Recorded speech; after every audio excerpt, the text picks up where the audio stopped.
ti, ó Deus, fiel e bom Senhor, eterno Pai, supremo benfeitor. Nós, os teus servos, vimos dar louvor. Aleluia, aleluia. A ti, Deus Filho, Salvador Jesus, da graça fonte, da verdade a luz, Por teu amor, medido pela cruz. Aleluia, aleluia.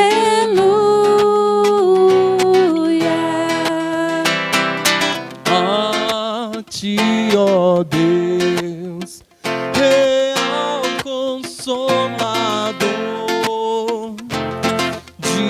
divino fogo, Santificador, que nos anime, nos acende o amor. Aleluia, aleluia.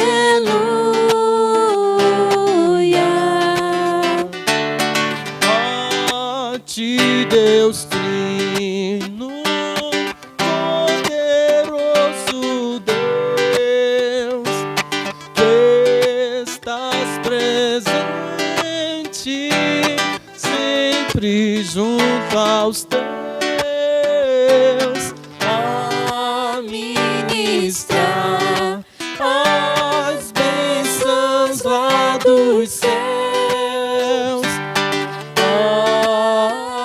Aleluia, aleluia.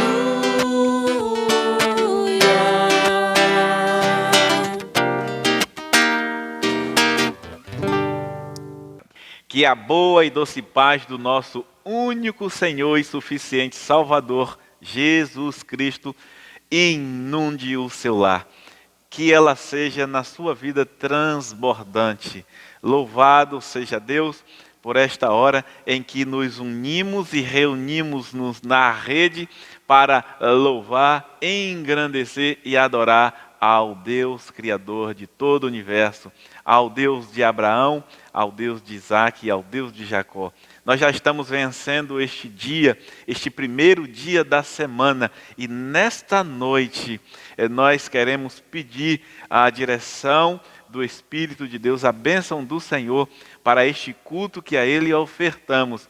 E nós temos hoje a grande alegria, a honra, o privilégio de ser conduzido nesta hora pelo pastor Lorival. O pastor Lorival é o pai do pastor Heber, presidente da Igreja Batista Sinai, pastor presidente da Igreja Batista Sinai, nossa liderança aqui, e é uma grande alegria. Pastor Lorival esteve conosco no culto de posse, ele pregou a palavra de Deus e tem sido na minha vida uma bênção. Pastor Lorival é um intercessor e carinhosamente ele me chama de profeta novo. Nós estamos muito felizes por esta hora, por esta participação, e sem mais delongas eu quero então passar a palavra ao pastor Lorival, que vai nos conduzir nessa hora. Que Deus abençoe-nos por meio dessa palavra santa, deste homem de Deus. Aos irmãos Cairu, Tapua, Itiúca, graça e paz, misericórdia da parte de Deus Pai e de nosso Senhor e Salvador Jesus Cristo. Amados irmãos, para mim é uma gratidão muito grande. É poder orar na abertura das atividades deste dia, dia do Senhor, quando os irmãos estarão sendo alcançados nesse período de pandemia pela mensagem via online. Nosso desejo é que os irmãos continuem firmes, guardados e protegidos. E a minha mensagem de saudação aos irmãos é da palavra, que diz: não temas, ó pequeno rebanho, porque foi do agrado do Pai dar-vos o reino. E vocês receberam um reino que não pode ser abalado. Retenham a graça e continuem servindo a Deus com temor, tremor, reverência e piedade, para a glória de Deus Pai. Que este dia seja um dia de muita alegria, de muita bênção, de muita intimidade com o Pai, com o Filho e com o Espírito Santo. Deus de Abraão, Deus de Isaque, Deus de Jacó, nós que somos considerados pelo profeta bichinhos de Jacó, remidos, transformados pelo Santo de Israel, o nosso eterno Salvador. Que este dia, ó Deus, seja um dia de aprendizado, seja um dia de adoração, seja um dia de louvor, e por que não dizer, um dia de profunda comunhão com o Pai, com o Filho e com o Espírito Santo. Que Deus abençoe grandemente Pastor Antônio, nosso querido e amado servo do Senhor aí. Temos orado pelo crescimento espiritual dele e que ele seja instrumento de Deus para alimentar os rebanhos do Senhor em cada congregação aí, de uma maneira maravilhosa, de uma maneira poderosa, no Espírito Santo de Deus. Por isso, Deus, neste tempo de pandemia, consola cada irmão, infunde em cada irmão que a morte que porventura venha acontecer é do corpo. E como dissemos nesta manhã, Jesus disse que o corpo não serve para nada. Do corpo nada se aproveita. O Espírito é que vivifica, o Espírito é que tem vida, o Espírito é que recebeu vida e vida com abundância, e vida que não morre mais. Por isso a morte é ainda consequência da pena de morte que o Pai estabeleceu quando nossos ancestrais desobedeceram. No na plenitude dos tempos, ele enviou seu Filho Jesus, nascido de mulher, para nos remir, e remiu. E essa remissão é eterna. Por isso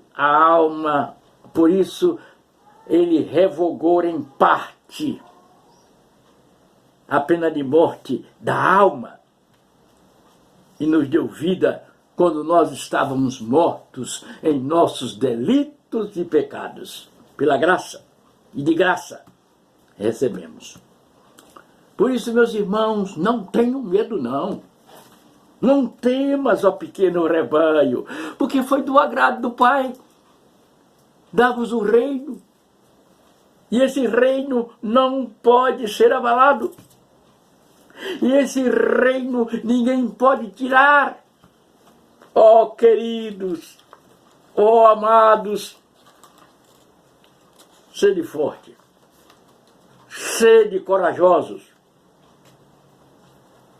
Não tenha medo, porque nenhum demônio há de resistir, porque maior é o que está com vocês do que o que está aí no mundo, trazendo essa pandemia, mais medo do que a própria enfermidade. Mas Deus consola, é o nosso consolador. Que neste dia seja um dia maravilhoso, um dia de muita alegria, de muita paz, de muito poder, de muita força, de muita confiança no Pai, no Filho e no Espírito Santo. É a nossa oração. E assim fazemos com temor, com tremor, com reverência, com muita piedade, em o nome preciosíssimo de Jesus. Amém e amém. Deus seja louvado. Amém. Muito obrigado, pastor Lourival. Deus continue abençoando a sua vida e o seu lar. Muito obrigado mesmo por este momento e pelas palavras sábias, como é de costume e do feitio de um homem de Deus como o Senhor. Nós agora vamos então a um tempo de adoração e vamos ouvir a mensagem cantada e continuar a cultuar o nosso Deus. Vamos à mensagem cantada.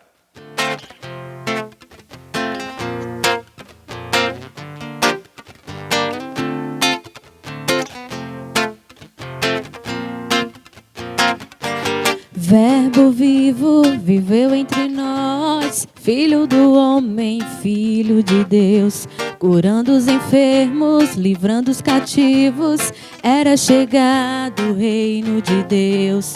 Foi humilhado, crucificado, tão rejeitado pelos seus. Ressuscitado, glorificado, o inferno e a morte venceu. E agora, quem dizem que tu és? Um profeta, um agitador qualquer. Teu Espírito me revela quem tu és. Ungido de Deus, aleluia. Tu és o Cristo, Filho do Deus vivo. Sobre esta rocha tua igreja está. Tu és o Cristo, Filho do Deus vivo, rocha inabalável, outro igual não há. Tu és o Cristo, Filho do Deus vivo, sobre esta rocha tua igreja está. Tu és o Cristo, Filho do Deus vivo, rocha inabalável, outro igual não há. igual não há. Amém. Nós chegamos agora no nosso momento de confissão e intercessão. E eu quero ler com você um texto em Colossenses capítulo 1, verso 9, que diz assim: portanto, desde o dia em que soubemos disso, nós também não cessamos de orar por vós e de pedir que sejais cheio do pleno conhecimento da sua vontade, em toda sabedoria e entendimento espiritual. É o nosso tempo de confessar e de interceder. E de forma muito particular, no dia de hoje, eu quero interceder pela vida espiritual da igreja, pela sua vida espiritual. Vamos orar? Glorioso Deus, eterno Senhor, soberano e supremo Criador, Deus de Abraão, Deus de Isaque, Deus de Jacó, a Ti e tão somente a Ti, Senhor, seja a glória, o louvor e a adoração. Nós queremos pedir perdão pelas nossas faltas. Primeiramente, nós queremos nos curvar diante do Senhor, admitir as nossas faltas e pedir o Teu socorro. Pai, nos ajuda a viver em santidade, porque Tu és santo e nós somos Teus servos. Livra-nos, ó Deus, dos laços do inimigo. Por favor, nos fortalece espiritualmente de forma tal que possamos a cada dia brilhar a Tua luz.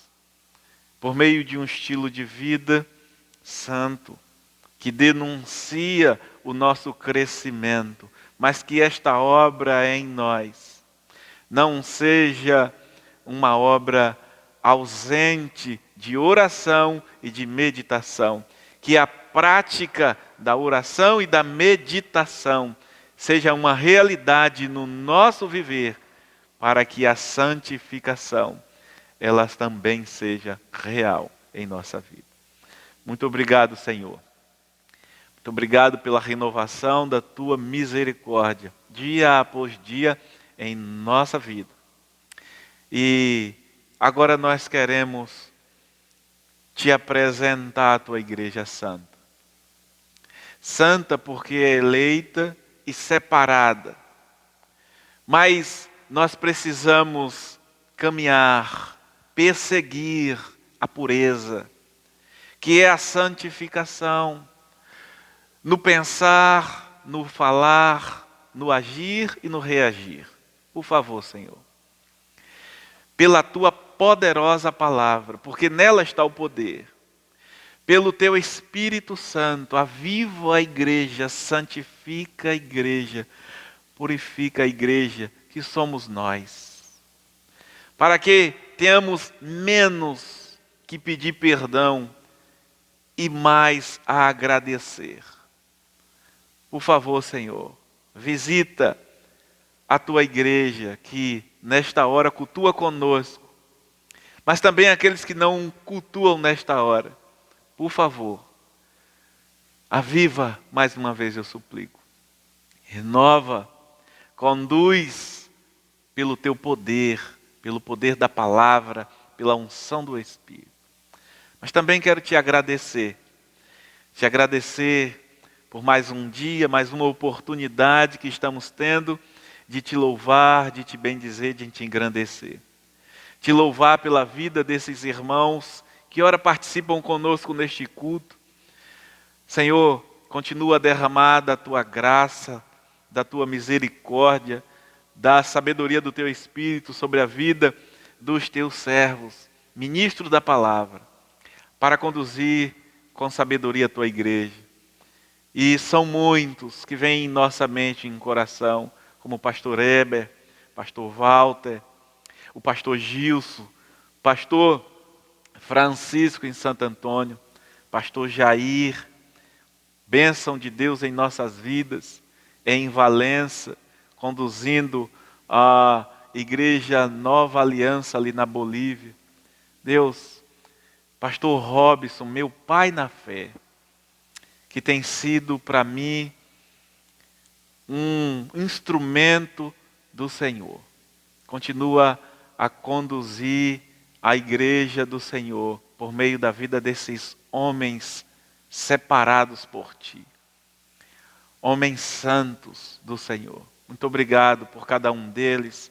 Muito obrigado pela igreja em Cairu. Muito obrigado pela igreja em Tapuias, a igreja em Tiúca.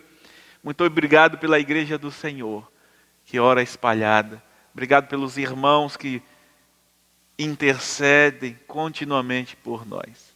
Muito obrigado, Senhor, pelas bênçãos diárias. Nós não cessamos de Te agradecer pelos livramentos incontáveis, pelas provisões abundantes, pelos recursos suficientes para honrarmos os nossos compromissos e com a sabedoria do Espírito do Senhor glorificar o Teu nome. Nós oramos assim gratos por tudo, pedindo que o Senhor receba, Pai, esta nossa oração de intercessão, de gratidão e este pedido de perdão em nome de Jesus. Amém. Vamos nessa hora, então, ouvir a mensagem cantada e fazer dela extensão da nossa oração.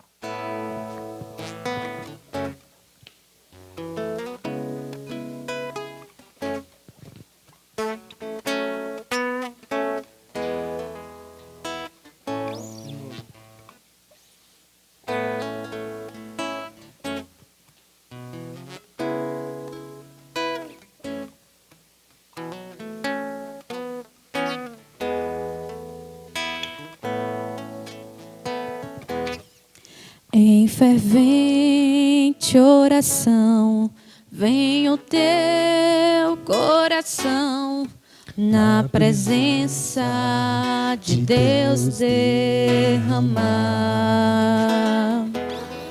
Mas só podes fruir o que estás a pedir quando tudo deixares no altar.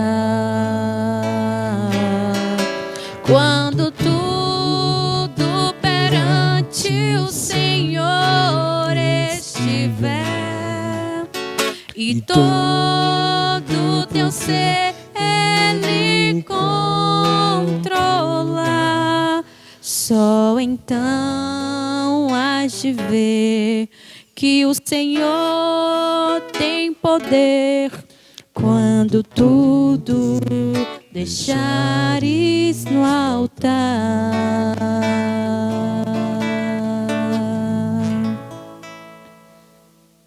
Amém. Glória a Deus. É diante do trono do Senhor que nós precisamos entregar com confiança ou com fé todas as coisas. Nós agora chegamos no tempo de dedicação de vidas e bens. É a hora da consagração da nossa vida no altar do Senhor. Que não é só nesse momento, mas também nesta hora. E agradecer a Deus pelos bens que os fiéis têm colocado também diante do altar do Senhor. E nós temos o privilégio de ter a condução desta hora pelo diácono Deutildes, o nosso amado irmão, diácono da Igreja Batista Sinai, carinhosamente conhecido como Del. Esteve conosco aqui algumas vezes no último batismo. Aliás, nos 2 batismos que tivemos, Del estava conosco, presente, atuante, vibrante, um homem de Deus. Ovelha do pastor Heber, nosso pastor presidente, também ali em Sinai. Então nós vamos nessa hora ser conduzidos por este homem de Deus e vamos então ouvir a oração do nosso amado irmão Deutildes, diácono Deutildes. Viu? Santo e eterno Deus, Senhor dos exércitos, estamos aqui reunidos, a tua igreja, para ouvir a tua palavra, Senhor. Que essa palavra seja de edificação para nossas vidas, para o teu povo, para que nós possamos sempre te seguir em espírito e verdade, Senhor. Abençoa o teu servo, unge os seus lábios e que ele nos transmita a mensagem de edificação para nossas vidas. Muito obrigado, Senhor, por este momento. É a minha oração no santo nome de Jesus Cristo, teu Filho. Amém. Amém. Muito obrigado, meu amado irmão diácono Deutildes, por esta oração, por esta participação que alegra tanto o nosso coração. Nós vamos então agora à mensagem cantada, preparar mais o nosso coração para ouvir a voz de Deus, logo em seguida.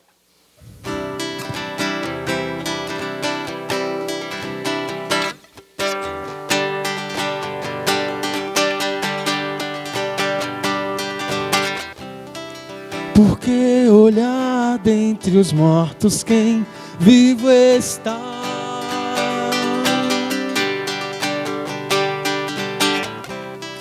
Por que procurar no que já foi aquele que é? Não há mais razão pra chorar. A morte não o segurou. A eternidade agora toca aqui. Luz sobre a escuridão. O Redentor ressuscitou.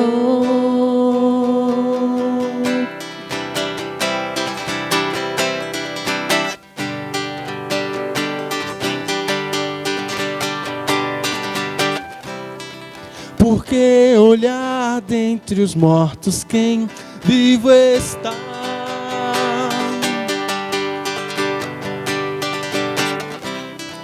Por que procurar no que já foi aquele que é?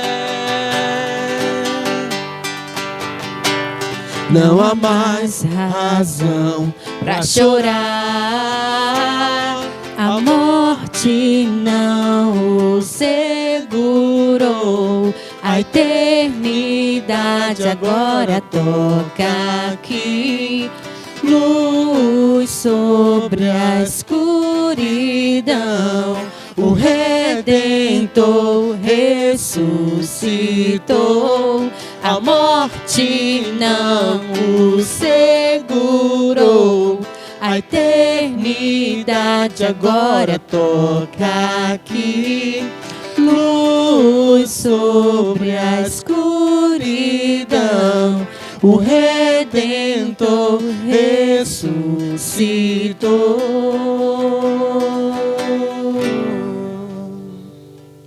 Amém. Louvado seja o nome santo do nosso Senhor. Nós agora vamos então à exposição da palavra, voltando ao Evangelho de Marcos, no capítulo 16, o último capítulo, do verso 9 ao verso 18, é a nossa leitura. Muito embora nós vamos dividir em duas partes esta perícope. Mas não vamos deixar de orar. Vamos orar nessa hora pedindo a Deus a sua direção, a sua iluminação. Glorioso Rei, majestoso Senhor, eterno e supremo Criador.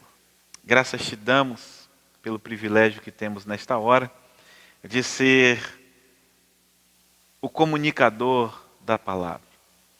E nós queremos, de fato, ser arauto do Senhor. Para isso fomos chamados. Por isso eu peço que o Espírito do Senhor nos conduza nesta hora. E por meio da minha vida e dos meus lábios, o Senhor fale à tua igreja. Por favor, Senhor, ilumina-nos pelo teu Espírito e nos conduz por ele. Abençoa a tua igreja por meio da exposição da tua santa palavra. Que seja ela edificante e por meio dela o Senhor salve vidas. É assim que eu oro pedindo misericórdia em nome de Jesus. Amém.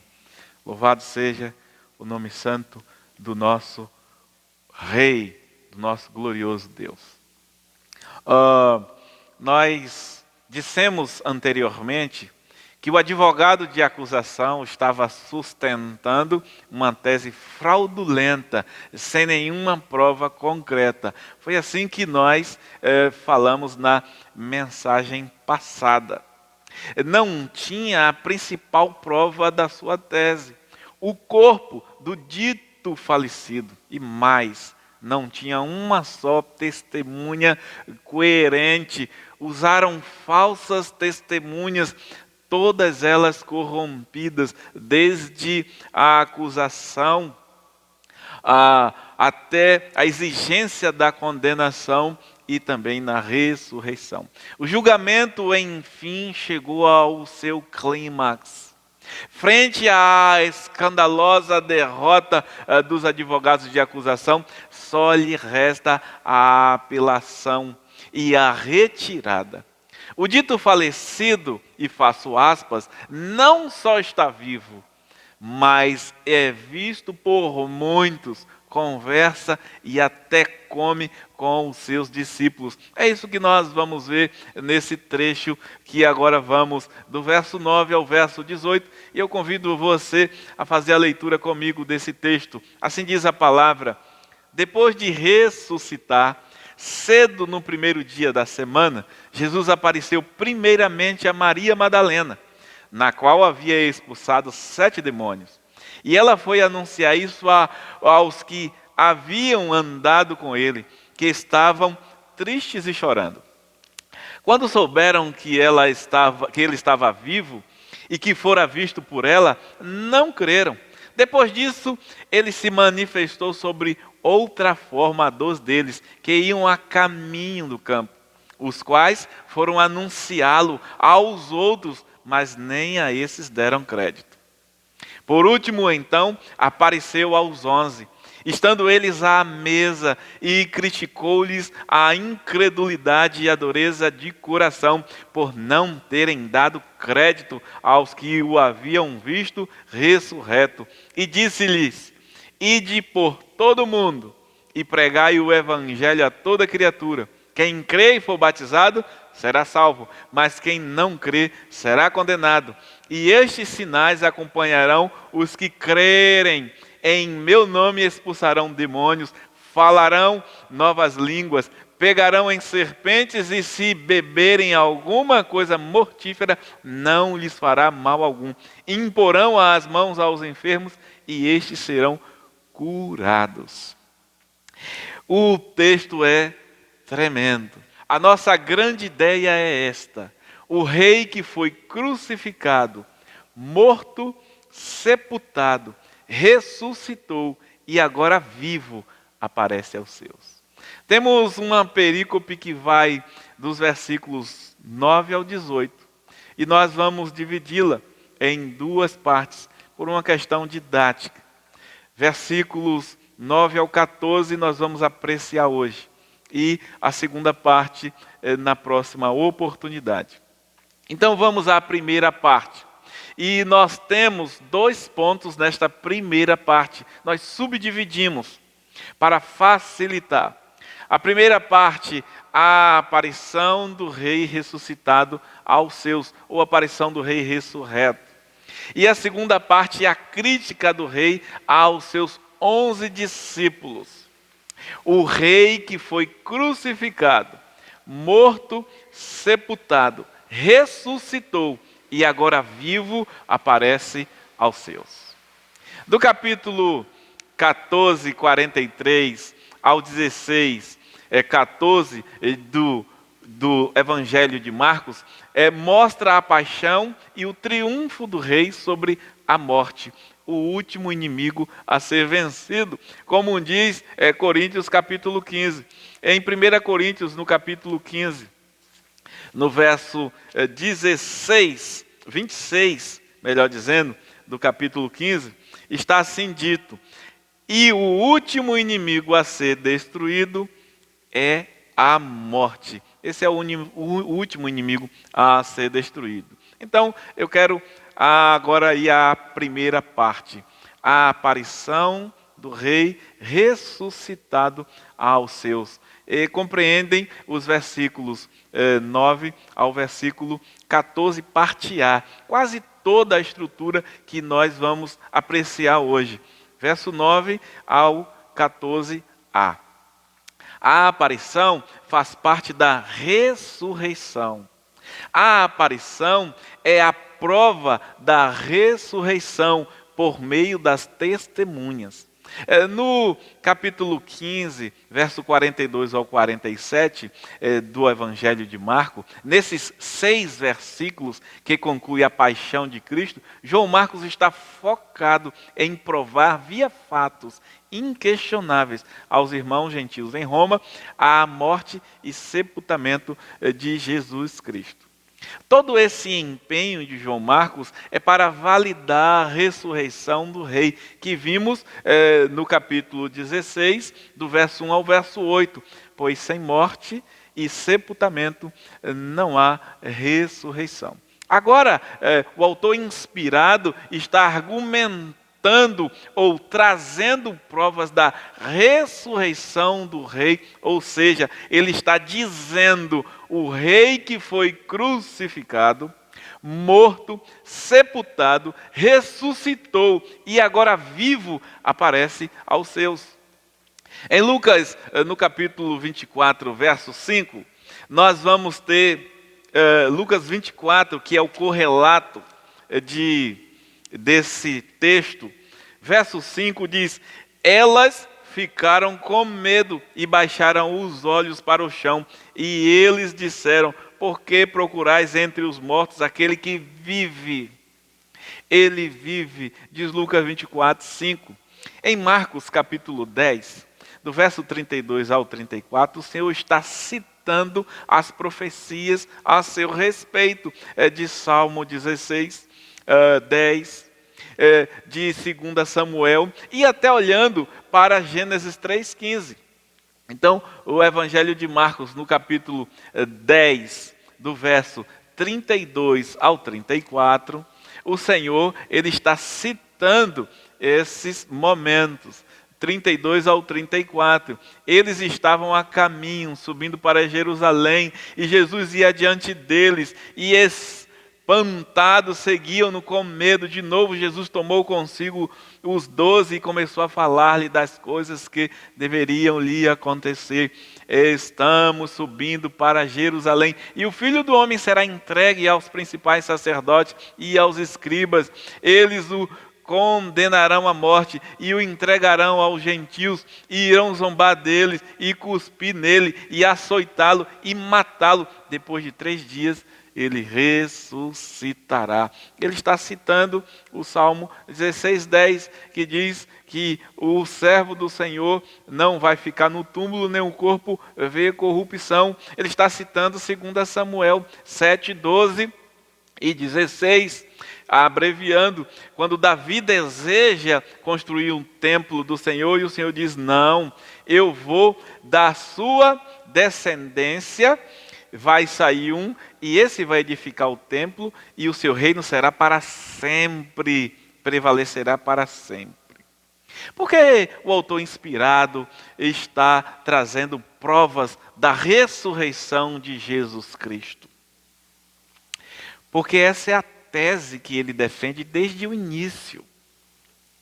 João Marcos está dizendo aos crentes em Roma, desde o capítulo 1, a sua argumentação é essa: princípio do Evangelho de Jesus Cristo, Filho de Deus, conforme está escrito no profeta Isaías: estou enviando à tua frente meu mensageiro, que preparará o teu caminho. Então, por que ele está agora trazendo provas da ressurreição de Jesus Cristo? Porque é a tese da sua argumentação. Ou a argumentação tem como tese o Cristo como Jesus, como Cristo de Deus. E ele começa o Evangelho dizendo isso. E é isso que ele está dizendo a quem? Aos crentes em Roma. Qual é a situação dos crentes em Roma? Os nossos irmãos ali em Roma, nós sabemos. A situação dos irmãos é de franca perseguição e sofrimento. E João Marcos está animando, avivando, e desde sempre João Marcos está sinalizando do sofrimento do Cristo de Deus, justamente para animar esses irmãos. Por isso nós estamos na última estrutura. A última estrutura agora de João Marcos fala, no capítulo 16, fala do triunfo do rei. Essa estrutura agora está anunciando para os irmãos em Roma o triunfo do rei. E João Marcos está fazendo essa argumentação e dizendo àqueles que estão sofrendo que o Cristo de Deus passou pelas mesmas coisas que ele passou, mas triunfou. E esse triunfo traz consigo uma promessa que é feita pelo Senhor. O Senhor está provando que as suas promessas são fidedignas. E João Marcos está argumentando com esses irmãos. E não deixa de, obviamente, chegar a nós, porque é o propósito do Espírito do Senhor. Nós vamos agora à primeira aparição. Eu subdividi esse primeiro tópico, em 3 partes, que é a primeira, a segunda e, enfim, a terceira aparição. A primeira aparição vai dos versos 9 ao verso 11, dessa estrutura. Versículo 9 ao versículo 11 do capítulo 16, nós vamos ter então a primeira aparição. Por que eles não creram? Será que era pelo fato de a privilegiada ter sido uma endemoniada? Vamos ver o texto então. O texto vai dizer, do verso 9 ao verso 11, assim: depois de ressuscitar, cedo no primeiro dia da semana, Jesus apareceu primeiramente a Maria Madalena, da qual havia expulsado 7 demônios. E será por isso que eles não creram, por ter sido a privilegiada uma endemoniada? O texto segue: e ela foi anunciar isso aos que haviam andado com ele, que estavam tristes e chorando. Quando souberam que ele estava vivo e que fora visto por ela, não creram. Será que essa é a razão? Ou porque era uma mulher? Eu garanto a vocês que nenhum destes motivos é a razão da incredulidade deles.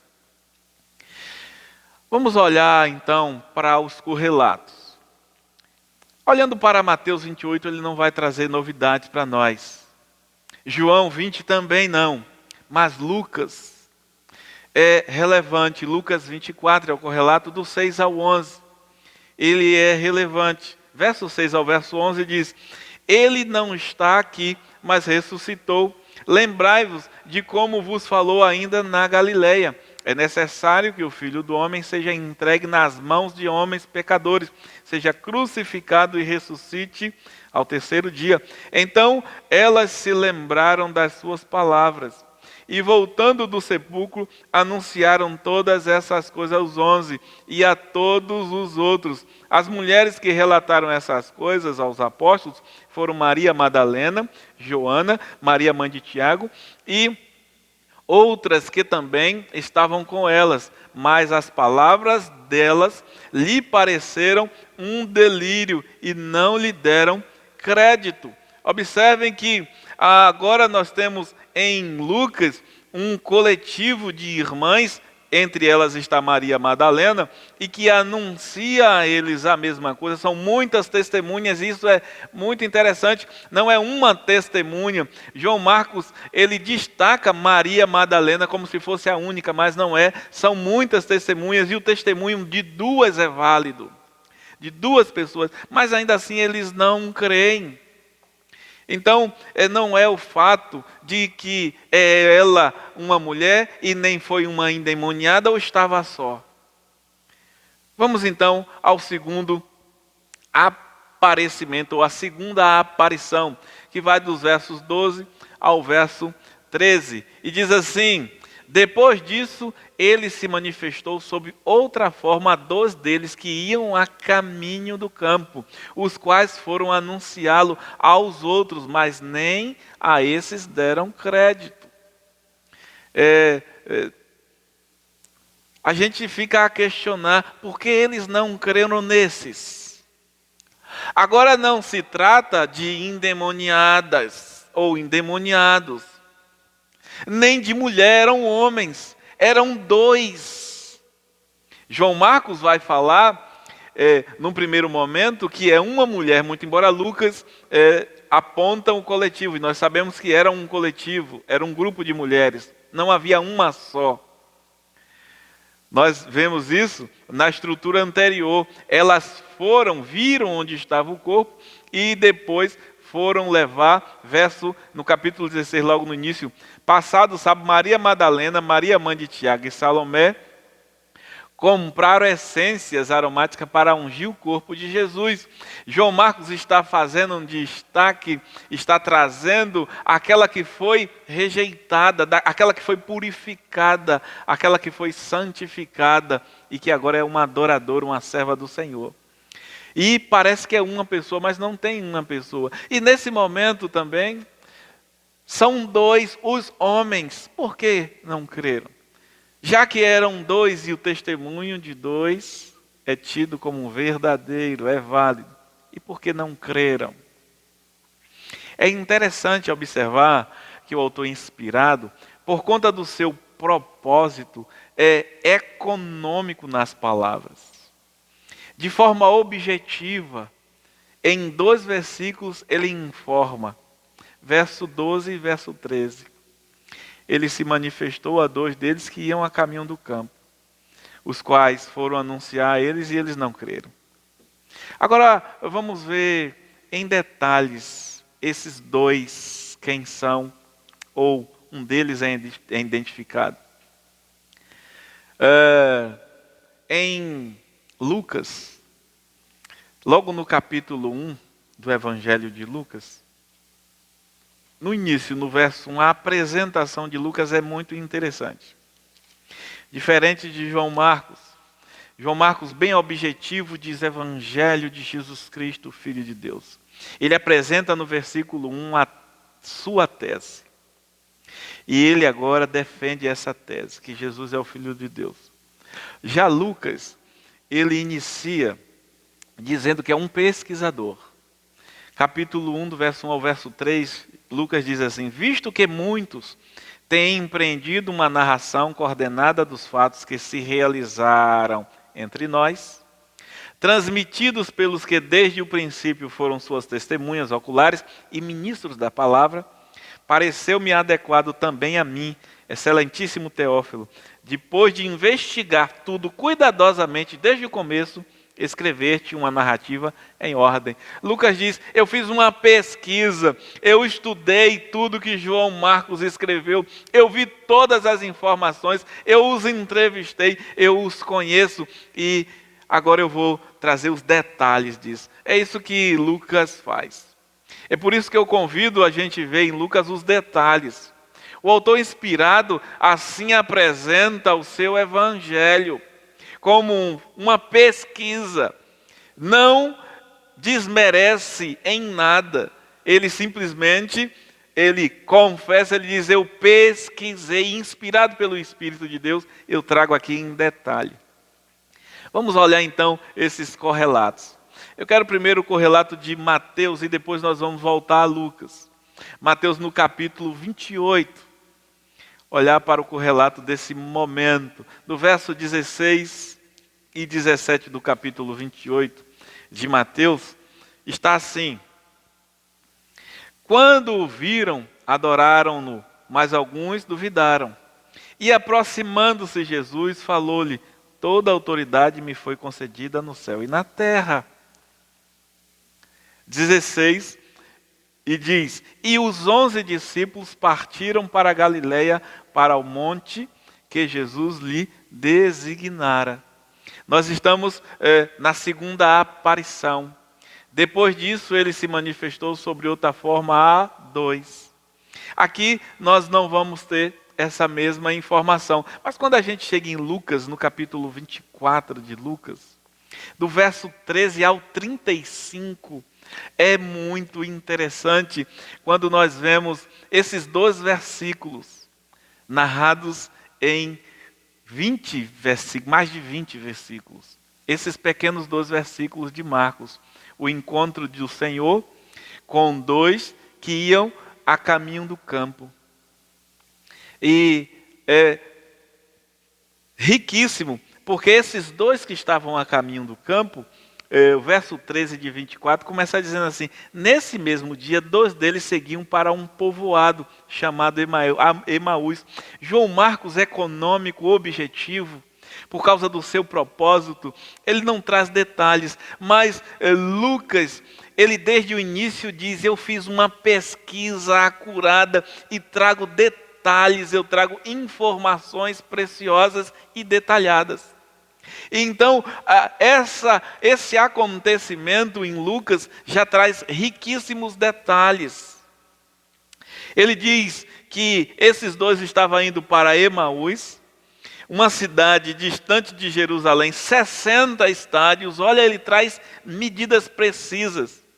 E diz que eles estavam conversando e Jesus se aproximou e começou a acompanhá-los. Mas os olhos deles estavam como fechados, de modo que não reconheceram a Jesus.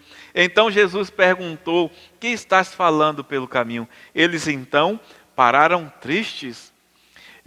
E um deles, chamado Cleopas, João Marcos não identifica nenhum pelo nome, mas Lucas já detalha, já traz o nome, respondeu: és tu o único visitante em Jerusalém que não sabe das coisas que ali aconteceram nesses últimos dias?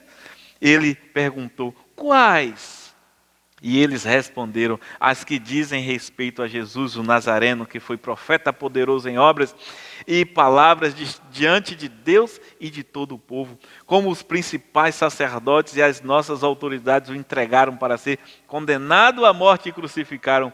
Nós esperávamos que fosse ele o que teria a redenção, traria a redenção a Israel. Além disso, já faz 3 dias que essas coisas aconteceram. Também é verdade que algumas mulheres do nosso meio nos encheram de espanto, pois foram de madrugada ao sepulcro dele e, não achando o corpo, voltaram afirmando ter tido uma visão de anjo que dizia que ele estava vivo. Olha, eles já estavam informados, mas tristes, estavam indo embora, desesperançados, convencidos de que ele não era o Cristo. Alguns dos que estavam conosco foram ao sepulcro e confirmou o que as mulheres falaram, mas não viram. Então ele disse: ó tolos, que demorais a crer no coração em tudo que os profetas disseram. Acaso o Cristo não tinha de sofrer essas coisas e entrar na sua glória?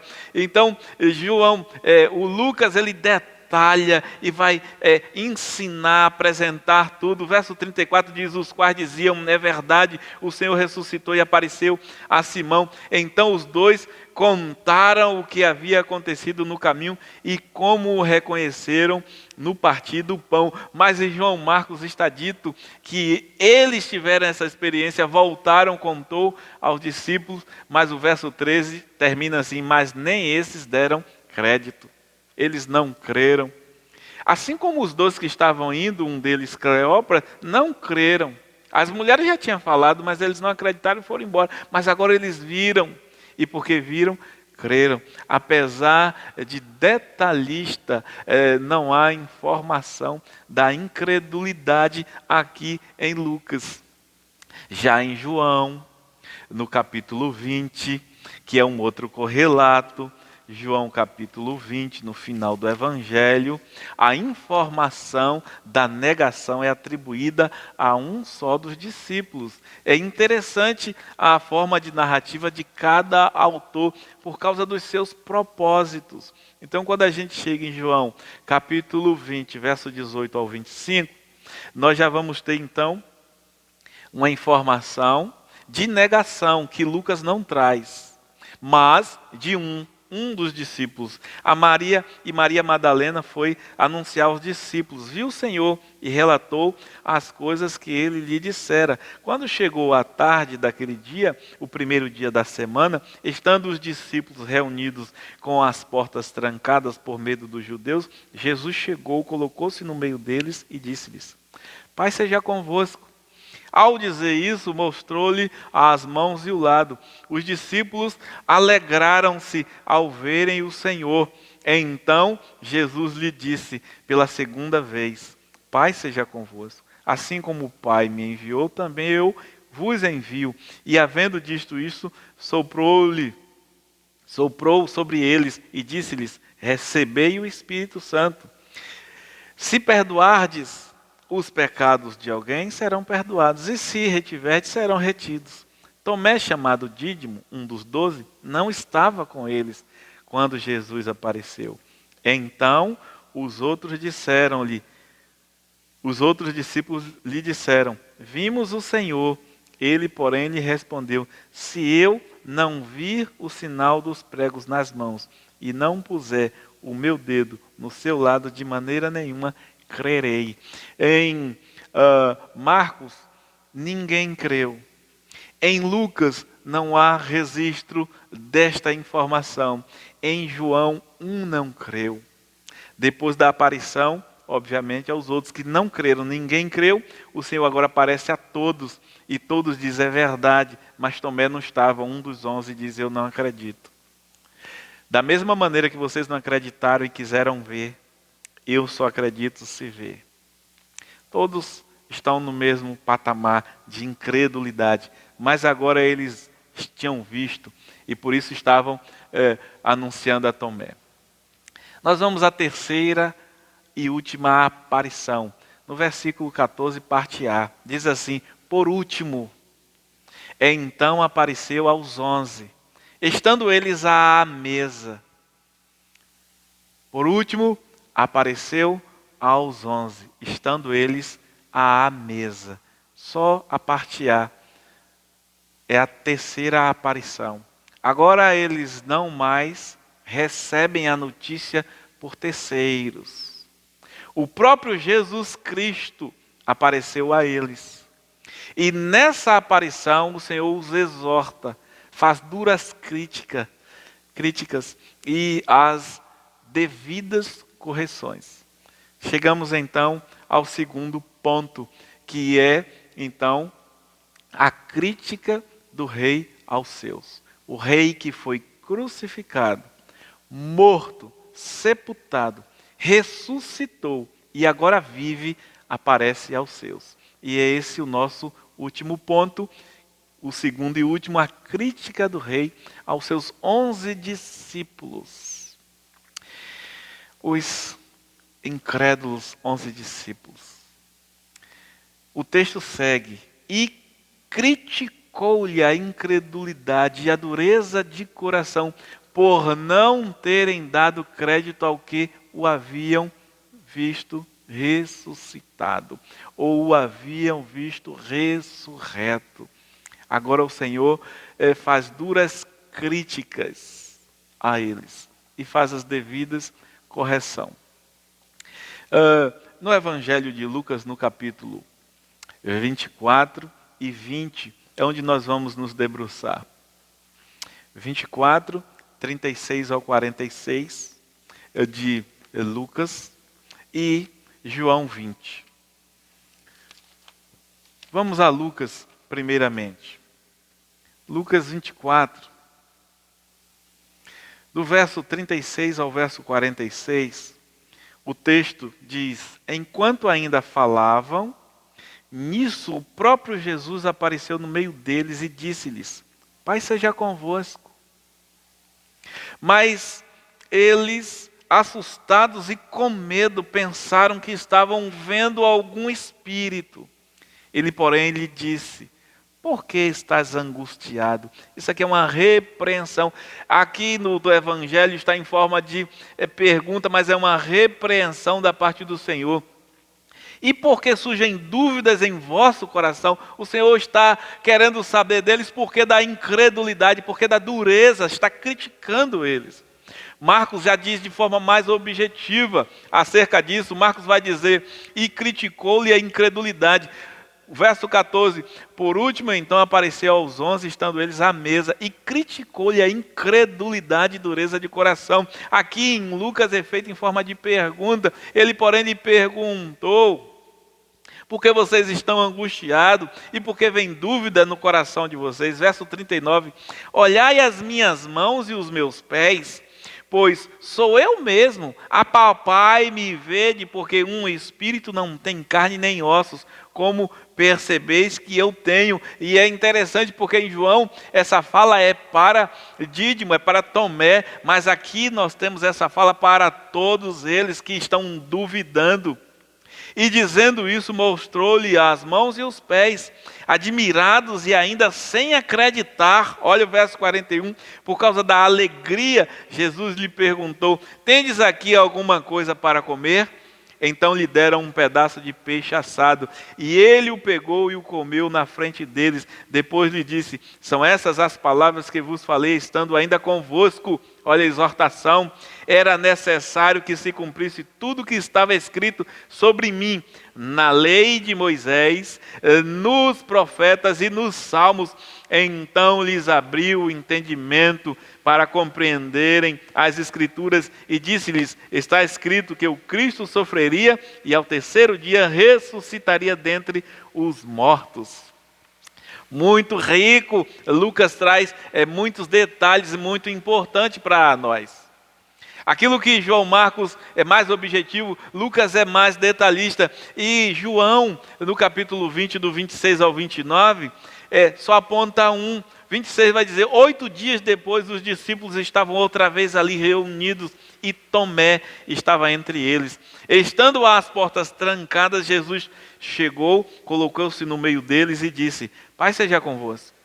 Depois disse a Tomé: coloca aqui o teu dedo e vê as minhas mãos. Estende a tua mão e coloca no meu lado. Não sejas incrédulo, mas crente. Lucas diz que essa fala seria para todos, mas João traz um detalhe de que isso era para Tomé.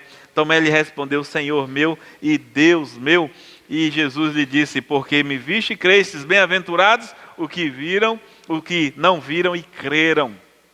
É muito interessante como os correlatos, como os evangelhos trabalham e nos enriquece e nos traz luz, nos traz clareza das informações.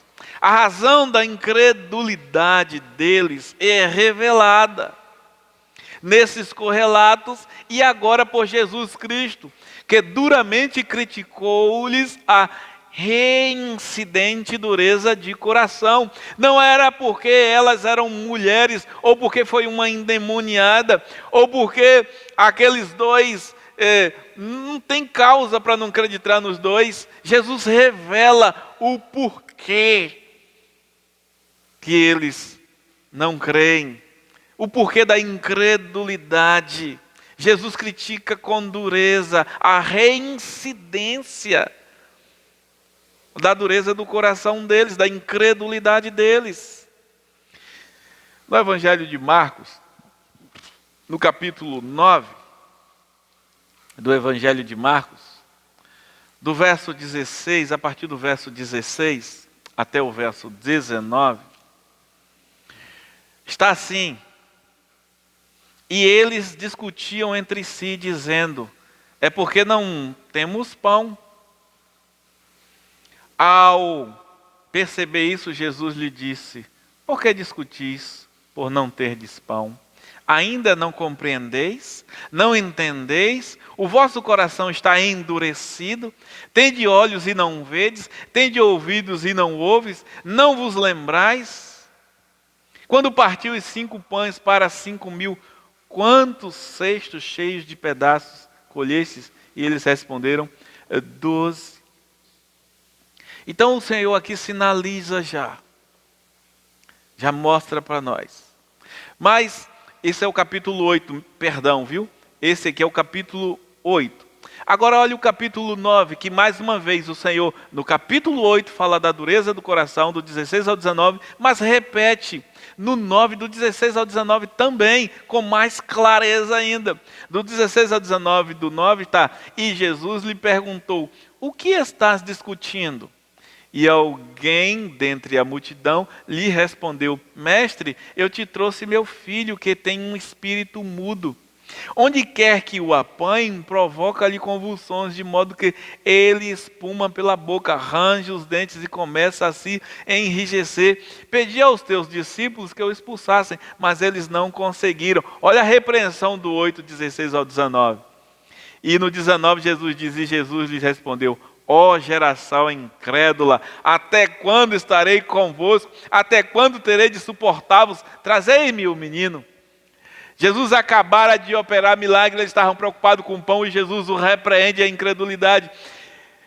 Eles viram os milagres, eles viram as curas. Pedro confessa. Eles vão no Monte da Transfiguração, capítulo 9, verso 2. Eles chegam no Monte da Transfiguração, verso 7 é o ápice. E quando chega na próxima cena, eles não conseguem expulsar um demônio. E Jesus os critica duramente.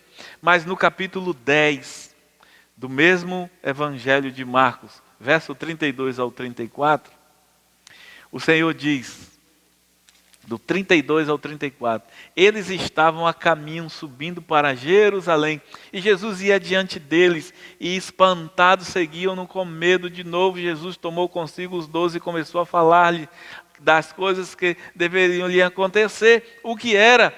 Estamos indo para Jerusalém, e o Filho do Homem, que sou eu, que Pedro já declarou na sua confissão, será entregue aos principais sacerdotes, aos escribas, e eles o condenarão à morte, e entregarão aos gentios, e vão zombar deles, açoitá-los, matá-los. Depois de 3 dias ele ressuscitará. Jesus já tinha anunciado várias vezes, já tinha criticado a dureza do coração deles algumas vezes. Mas eles continuavam sem crer. Não foi porque elas eram mulheres. Era simplesmente pelo fato deles terem os seus corações endurecidos. A dureza de coração. Verso 14. Jesus aparece a eles e diz: e criticou-lhes a incredulidade e a dureza de coração, por não terem dado crédito aos que o haviam visto ressurreto. Que não era para lhe causar nenhuma surpresa, porque o próprio Jesus já havia anunciado: eu vou ressuscitar no 3º dia. Se estão anunciando, simplesmente aconteceu o que ele disse. Mas a incredulidade, a dureza de coração não permitiu àqueles homens crerem na promessa do Senhor, na palavra do Senhor. E é aqui eu quero trazer, de forma imediata, uma aplicação aos nossos corações. Creia na revelação da palavra de Deus. Creia nas suas promessas. Quando disseram a eles: Jesus ressuscitou, estavam falando da revelação da palavra. Estavam falando das promessas, que começam em Gênesis 3,15. Quando Deus, sentenciando a serpente, faz a promessa. Moisés faz a promessa: o descendente da mulher vai esmagar a cabeça da serpente. Já está feita a promessa. E o povo judeu, o povo hebreu, aguarda com ansiedade o libertador. Moisés anuncia: depois de mim, do meio de vocês, o Senhor vai levantar um profeta semelhante a mim, a ele ouvir. E quem não ouvir ele, vai ser eliminado, exterminado do povo. O povo estava ansioso. João Batista anuncia. É o precursor, ele chega antes, ele anuncia Este João Batista que anuncia está aqui em João Marcos. E o próprio Cristo que escolheu os 12, disse a eles: eu sou, vocês viram, especialmente os 3, Pedro, Tiago e João, que esteve no Monte da Transfiguração. Eles viram, eles tinham provas, e o Cristo de Deus disse: vai acontecer tudo isso comigo, eu vou morrer, mas no 3º dia eu ressurjo. Pedro disse: eu morro com o Senhor, se for necessário. Não precisa, eu vou morrer e vou ressuscitar. E agora ele ressurge. E quando ele ressurge, os que estavam falando nada mais era do que falando da revelação da palavra. Estavam falando das promessas, estavam falando das promessas de Cristo Jesus, da palavra de Deus. Irmãos, não creiam no eis que te digo, nem no Deus manda te dizer, nem no Deus me revelou, e se não fosse Deus eu não te diria. Não creia nisso, mas creia no assim diz o Senhor. Creia na palavra de Deus revelada pelos seus servos. E o que eles trouxeram foi a notícia da palavra revelada. Jesus revelou para eles, e Jesus revelou não o que ele revelou de si, mas o que a palavra revela acerca dele. O Salmo 16:10 diz que ele não ficaria no túmulo nem apodreceria. Então o que está sendo trazido é o assim diz o Senhor. O que nós não devemos dar crédito é, eis que te digo. Deus manda te dizer. Deus me revelou, e se não fosse Deus, eu não te diria. Normalmente as pessoas que trazem as revelações, ela diz isso, ó, se não fosse Deus, eu não ia falar com você. Mas foi Deus. Não creia nessas coisas. Creia no assim diz o Senhor. E assim diz o Senhor está na palavra. Creia na palavra de Deus revelada pelos teus servos. A maioria das pessoas que trazem um recado especial de Deus, que teve uma visão da sua vida, que tem sonhos da parte de Deus, ou que tem revelações, que tem uma intimidade que Deus fala, Deus se revela para mim. A maioria dessas pessoas são pessoas afastadas da comunhão, que pouco leem e pouco conhecem a palavra de Deus. São pessoas que hoje são ungidos, profetas e etc. E amanhã estão em denso pecado, num lamaçal de pecado, que nem parece que eram os profetas pregadores, ou que tinham as revelações e os sonhos e tanta intimidade com Deus. Normalmente são essas pessoas.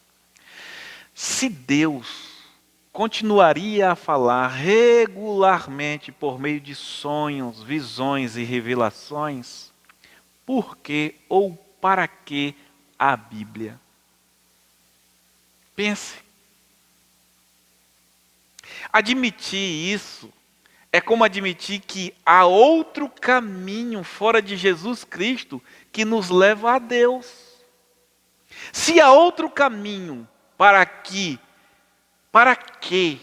ou por que Jesus morreu na cruz? Se existe outro caminho, foi vão todo o sacrifício e sofrimento de Jesus. Para que ele morreu na cruz? Irmãos, eu afirmo a vocês, pela revelação da Santa Palavra, há um só caminho, Jesus Cristo, e uma só revelação, a Palavra de Deus. Não existe mais nada. Quem diz é a palavra. Vamos em Gálatas, capítulo 1 de Gálatas. No verso 8 e 9 do capítulo 1 de Gálatas. Olha o que está escrito. Porque isso já é uma coisa antiga, não é nada novo não. Mas ainda que nós mesmos, ou um anjo do céu, vos pregue um evangelho diferente do que já vos pregamos, seja maldito. Conforme disse antes, digo outra vez, agora, se alguém vos pregar um evangelho diferente daquele que já recebestes, seja maldito. O que Deus tinha que falar conosco está aqui na sua palavra. Nós não precisamos de uma nova revelação. Creia na revelação da palavra de Deus. Creia nas suas promessas. O rei que foi crucificado, morto e sepultado, ressuscitou e agora vivo aparece aos seus. Essa é a verdade. E eu quero concluir da seguinte forma: a revelação da palavra de Deus nos é suficiente. É nela que o Cristo de Deus está revelado. O poder, a misericórdia, a graça, a salvação de Deus estão reveladas na sua palavra. A revelação da palavra de Deus é Jesus, o Cristo ressuscitado, vivo. Esta é a revelação da palavra de Deus, conforme 1 Coríntios, no capítulo 15, nos apresenta. 1 Coríntios 15, verso 3 ao verso 8, assim diz, do 3 ao 8. Porque primeiro vos entreguei o que também recebi. Cristo morreu pelos nossos pecados, segundo as Escrituras, e foi sepultado e ressuscitou ao terceiro dia, segundo as Escrituras, e apareceu a Cefas, e depois aos 12, depois apareceu a mais de 500 irmãos de uma só vez, e a maior parte deles ainda vive, mas alguns já faleceram. Depois apareceu a Tiago e a todos os apóstolos, e depois de todos apareceu também a mim, como um nascido fora do tempo certo. A revelação da palavra de Deus nos é suficiente. A revelação da palavra de Deus é Cristo ressuscitado, vivo. E nós não precisamos que ninguém, senão a palavra de Deus, nos diga isso. Ou que quem nos diga, diga baseado, como agora, na palavra de Deus, iluminado pelo Espírito, alicerçado na palavra de Deus, porque ela é a autoridade. João Marcos está dizendo a esses crentes em Roma: ele morreu, temos prova. Ele foi sepultado, temos abundante prova. Ele ressuscitou, temos abundante prova testemunhal. Ele até comeu conosco. Mais de 500 irmãos de uma só vez. O Senhor está dizendo para mim e para você: creia em Jesus Cristo. Creia nas suas promessas. A revelação da palavra de Deus nos é suficiente. Entregue a sua vida a Jesus Cristo, baseado na santa palavra de Deus, a Bíblia Sagrada, e seja feliz. Vamos orar. Glorioso Deus e Pai, graças te damos por esta palavra que ora nos é revelada. A palavra da verdade que traz provas contundentes a um povo em sofrimento, os irmãos em Roma, de que a ressurreição é real, porque tem testemunhas abundantes. João Marcos, inspirado pelo Senhor, nos chama a não ter a dureza do coração que teve os apóstolos, que precisaram ver para crer. Eles não creram na promessa, eles não creram na revelação da palavra que tudo isso revelava, mas eles queriam ver para crer. Que não sejamos nós incrédulos como foram eles. E João Marcos assim está chamando os irmãos em Roma a crer pela fé. Por isso que o Evangelho é para os que vivem pela fé. Que você seja feliz, como disse o Senhor quando exortou a Tomé. Bem-aventurado os que não viram e creram. Que sejamos nós, que seja você bem-aventurado. Eu oro pedindo que você receba esta graça da parte de Deus e creia na palavra e nas promessas do Rei. Oro agradecido em nome de Jesus. Amém. Vamos à mensagem cantada. Em seguida vamos estar orando, agradecendo a Deus e encerrando então este culto.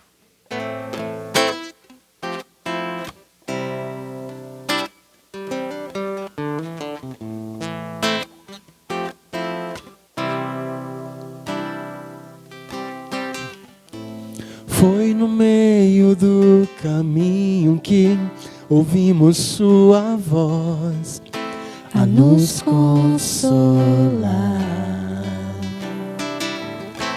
Não devia o Cristo enfrentar o sofrer, para na glória então entrar. Pois se toda a história Ele fez e nos revelou,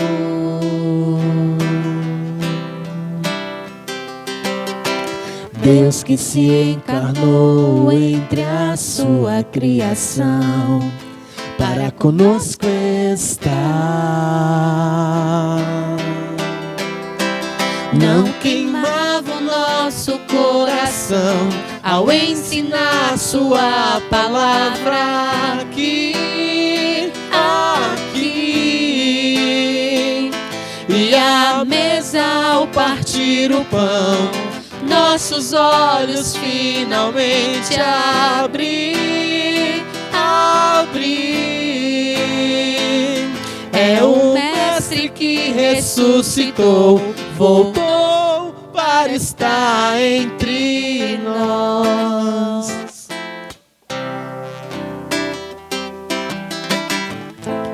Ele veio e trouxe a paz que vai além de nós, para nos confortar. Nas suas mãos e nos seus pés as marcas da missão, para as nações proclamar. É nele em quem o mundo redescobre então seu novo fim. Nos enviou e seu Espírito desceu, conosco Ele está. Não queimava o nosso coração ao ensinar sua palavra aqui. E à mesa ao partir o pão, nossos olhos finalmente abrir. É o Mestre que ressuscitou, voltou para estar entre nós.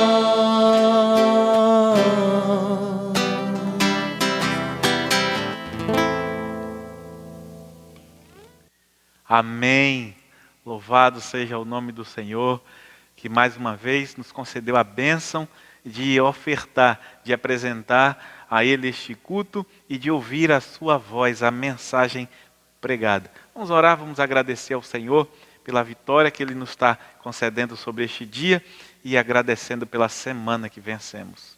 Pai, graças te damos pelo privilégio e pela bênção de poder ter ofertado ao Senhor este culto de louvor e de adoração. Mas também queremos muito te agradecer pelo Senhor ter falado conosco. Muito obrigado, Senhor. Obrigado pela tua palavra. Ajuda-nos a firmados nela viver e buscar nela a tua orientação, não esperar de fora alguma revelação.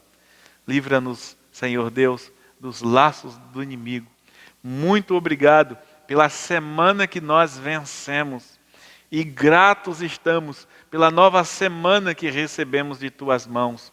Ó Deus, o Senhor está nos dando vitória já sobre este primeiro dia.